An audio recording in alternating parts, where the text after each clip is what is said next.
I have no theme song because I'm so amateur style. Boop, boop. Hi, you guys. This is So Amateur Style with April. I'm April, and I have recently begun sewing and quilting. And I have been learning as I go and making a lot of mistakes and learning a lot in the process. And so I want to share some of the things that I've learned with you guys. Today I'm going to show you guys a technique called quilt-as-you-go. It's a very simple way to finish a quilt and have it all almost completely completed before you've put all your squares together, which I like that idea because I want to be done as fast as possible, but also have it look really neat in the process. So what I did is I started out with a foundation fabric. In this case, I took an old baby blanket. This one was a light pink flannel baby blanket with white polka dots. And I took it and I cut it into rectangles. In this case, the rectangles are 9 inches by 8 inches. So here are my rectangles. And what I did is I went into my scraps and I found some really pretty fleece fabric in different colors. Here's a black and a really pretty Native American print. And I used my rotary cutting set, which you can see here. I got it online at Amazon from Fiskars. It has the self-healing mat and it has the straight ruler. So those are the things that I would suggest starting out with. And it also has the rotary cutter, which has gone missing temporarily. Not really sure where that went to. So I'll find that rotary cutter later. Sorry. Horrible camera. Okay, so once you have that completed and you have your squares cut out, you will also cut out whatever fabric backing you're going to use. And if you choose to use a batting, you will sandwich that in between. The thinner your batting is, the easier it is to work with. In this case, I am eliminating the step of the batting because this is going to be a baby blanket and I want it to not be very thick, but also to be warm and soft. So I chose fleece for my backing fabric. Fleece tends to shift and move around a little bit more than just regular cotton fabric. So that may be something that you do not choose to work with initially, but I found it kind of eliminates the batting step and makes things a little bit easier for me in the long run.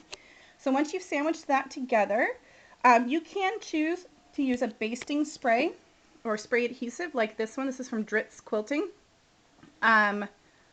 In order to sandwich your front and bottoms together and to have them stick, you just do a light coating. It's easier if you fold back half of your thing, put it down, fold back the other half, spray it, and fold it down. But you don't have to, since this piece is so small and fleece and flannel tend to stick together.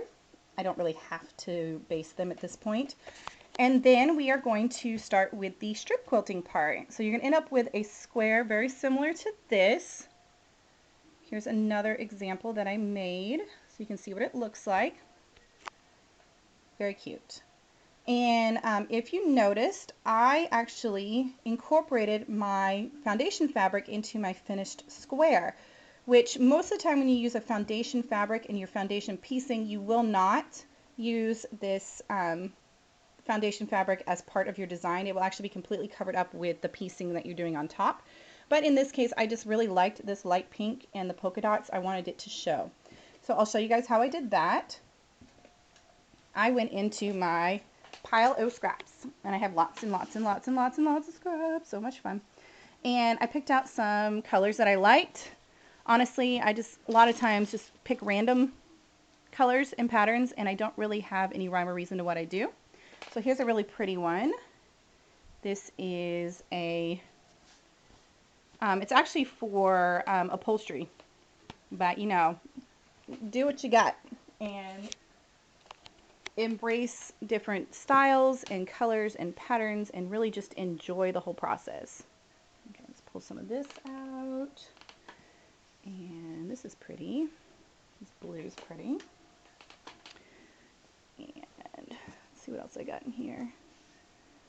Got some more of this pretty pink fabric. And here's a purple strip. I can probably incorporate that in there. And let's see what I have in here. Oh, this is pretty. I love this one. Okay. So if this if this isn't enough scraps to cover this, then we will go ahead and I'll show you guys how to add to it. Okay, so for my first scrap, I don't cut my scraps uniform. I don't make them all the same size and shape. So for this one, I'm just going to eyeball a straight line and cut a strip.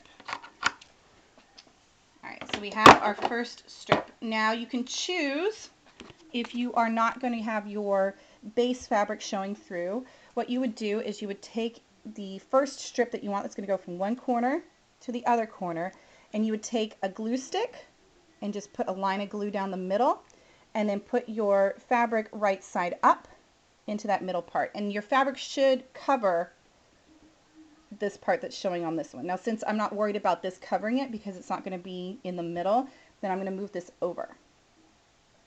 And this will help me place where I want this particular one. This is how it's going to end up. As you can see, it needs to be hanging off the edge because we're going to be trimming this. If it doesn't hang off the edge, then you'll end up with a big gap when you flipped your thing over, and you'll show some of this backing fabric through. So we do not want to do that. All right, so that's right side up. And I'm going to flip it over. Make sure that these little corners again are hanging off the edge where we need it to hang off. And we're going to sew on this edge right here because we're going to be flipping it this direction. So let me show you guys how I do that. Put it on our sewing machine, and this is just a regular straight stitch, and we're doing 1/4 inch seams. So on some of y'all's machines, you will have the 1/4 inch mark marked on your foot. If you don't, go ahead and measure that and mark it if you need to. I've been doing this for a few months now, so I can just eyeball a 1/4 inch and know where that's going to hit at this point. Like I said, we need to make sure that hangs over.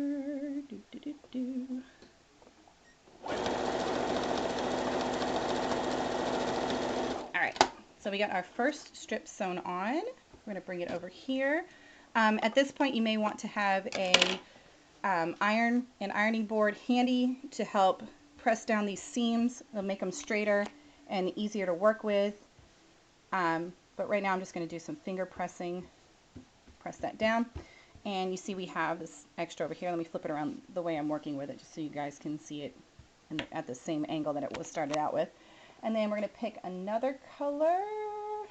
I like, let's see, I want to go back into my scrap pile. Pick something different. I don't know if this will reach all the way to the end. I'm trying to find a piece that will cover up that one corner because I don't want to add another strip there. You know, I'm going to use this. Okay, so let's cut a strip out of this that will approximately cover this up. So I'm going to do this. Okay, so I have another strip. As you can see, they are not the same size at all. I'm going to put right sides together like so, making sure that it hangs over the edge of my foundation piece. All right, back to the sewing machine. And we're off.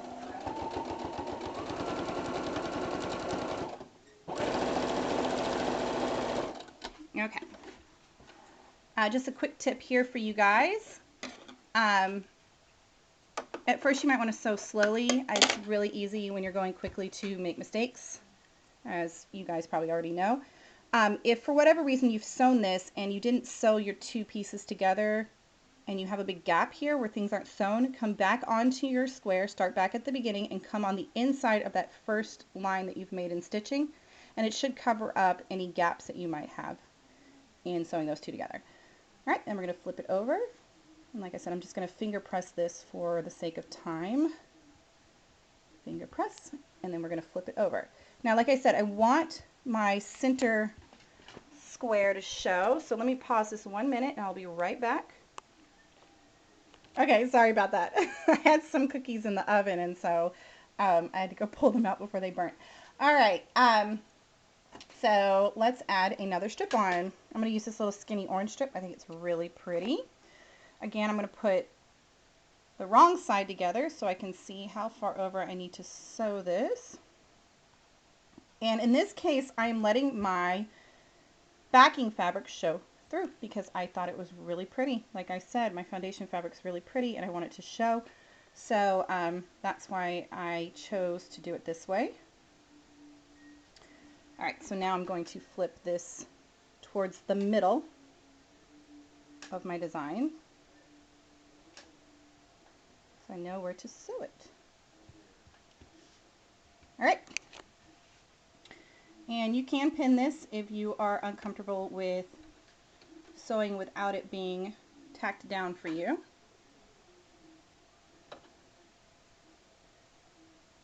All right, so we sew another 1/4 inch into our strip.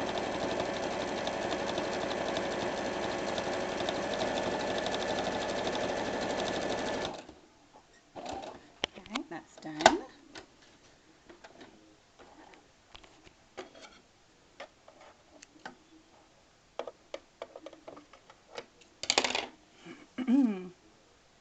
Flip that over.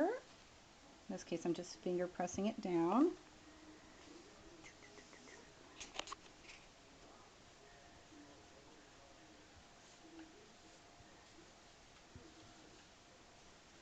Okay, and then we're going to add our next color on. I really, really like this fabric. Line it up right sides down on the outside, on the inside of the fabric that you're going to use. Just keep in mind which direction you're flipping it. In this case, we're flipping it this way, so we want the right side to go towards we want this side that we're not sewing to go towards the middle and away from our seam. Make sure your side that you're not sewing is away from your seam. Okay.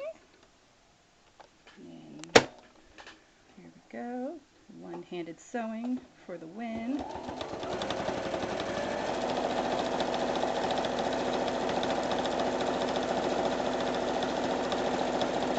Now this 1/4 inch seam on this part is very approximate. I don't have to be too precise on this because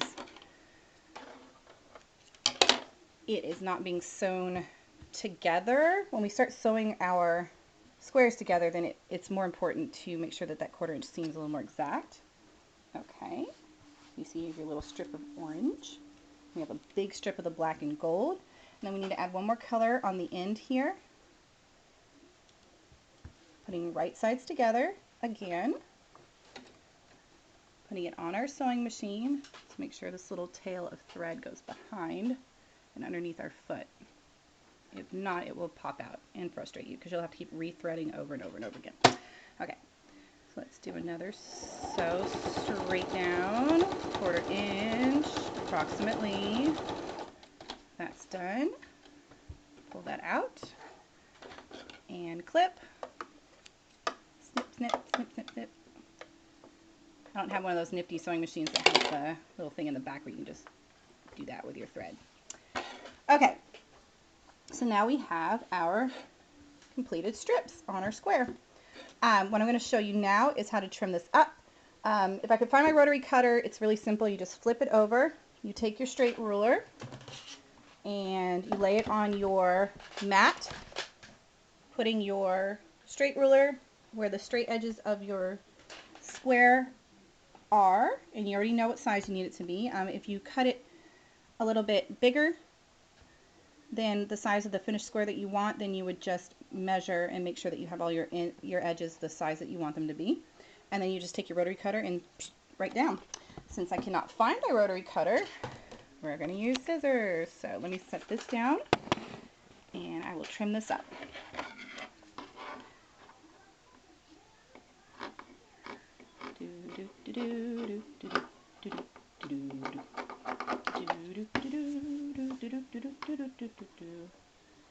Sorry, I have no background music for you guys. Maybe next time I'll pull out a CD or something and you guys can listen to some music while you're watching me do the boring parts.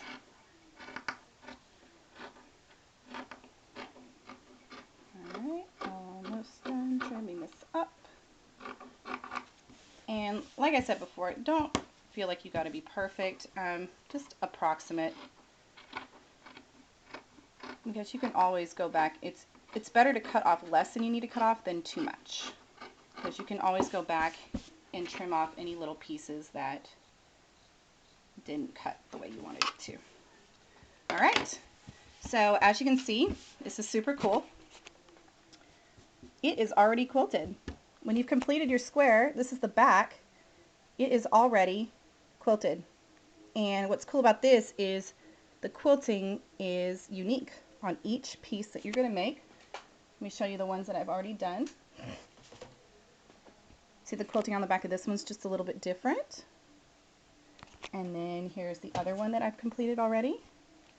And that one's just a little bit different. So then we're going to show you what this square turned out to look like. And isn't that beautiful? I love, my favorite part of this is seeing the end result and what it turned out looking like. That is just so much fun. Okay, so here is one of my other squares. And when you do the quilt as you go, normally you have to add a little piece of fabric in between to attach your squares, and I will do another tutorial. It will probably be my next video on how to attach your quilt as you go squares when you're done. But you're just going to imagine this kind of laid out side by side like this on your quilt top. And how pretty is that? Just all those different colors, and then I left that one middle color the same, so it has a little bit of uniformity to draw the eye. But it also has, especially for kids and babies, they love the multicolors. They love the bright, they love the variation, and they prefer busy quilts to ones that have more of a structured pattern. So those are my finished quilt as you go squares and my strip quilt squares. Now these are, I'm just going to show you guys this briefly. These are some strip quilt squares that I made with a pull-away foundation. This is most often used in embroidery. It's a fabric, it's a pull-away pre-cut square. This one happens to be 10 by 10. That when you've sewn your pieces together, then you have to take it and you have to tear it off the back, and then you end up with a square without backing, like this one. So you can see this is the raw back of these squares, and these I would have to either attach to a backing and batting square the same size and then quilt on top of my already completed strip quilt square.